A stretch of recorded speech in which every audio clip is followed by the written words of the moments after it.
ওই যে বলেছি যে খালেদা জিয়া ভয়নে রাজপথ ছাড়ি নাই, এই কথায় আমি বিশ্বাসী নই, এই কথা আমি মানি না। রাজপথে আমি কেন অনেককেই বলবো, আমার নেতাদেরও বলবো যে রাজপথে থাকার কথা থাকে নাই, রাজপথ ছাড়ি নাই বলে ভুল হবে, রাজপথ ছাড়ি নাই বলে ভুল হবে।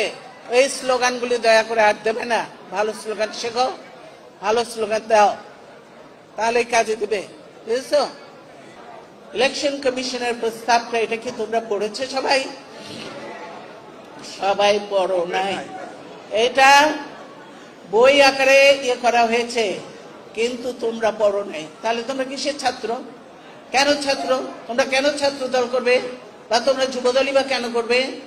যারা এই বস্তি থেকে দিয়ে বস্তির ছেলে পেলে এনে দল করতে যাবে না। সংখ্যা আমি দেখতে চাই না, আমি দেখতে চাই ভালো ভালো মেরিট দেখতে চাই। আমি সেখানে যে যোগ্য উপযুক্ত ছেলে পেলে আছে কিনা, আমি সেটাই বলেছি।